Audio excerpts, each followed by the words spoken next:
All right, guys, sorry, I couldn't figure out how to do this on my webcam. So here I have all of the quotations I took from my first source or paraphrases. On one of these, I just have a summary of the whole thing, her main argument here.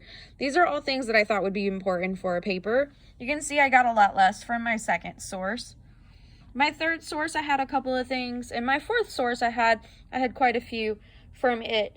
What I did after I wrote down all of the quotations was I tried to write in one word at the top of the card. You can see this one, I ran out of room at the top of the card, so I wrote it down here. One or two words at the top of the card, what that quotation or paraphrase is about.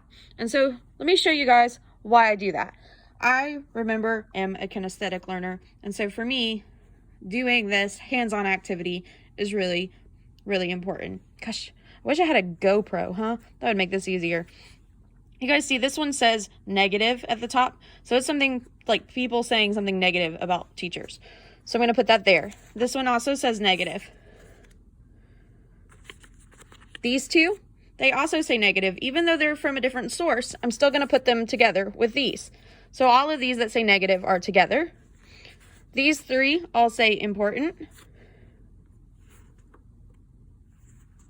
This one says pay. This one also says pay. This one says poor educated. This one here at the bottom, because I messed that one up, also says poorly educated. This is why people would teach, and if I had a fifth source, I'd probably find more stuff about that. Or it could go with my importance column if I don't. And then this one I'll probably use when I go to talk about this person's source, because it tells me who she is and how she has the credibility to talk about this subject. Next, I can use these to type up my paragraph. So I could say that if I'm arguing that teachers are underappreciated, I could type up a paragraph about the mean things that people say about teaching.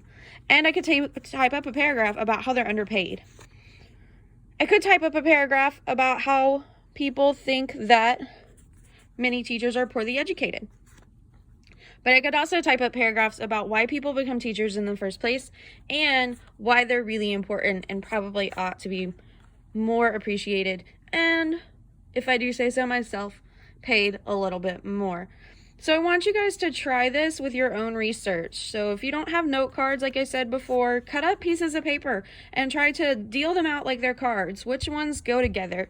The most important thing is to think about making your sources talk to each other so that then you can join in on that conversation.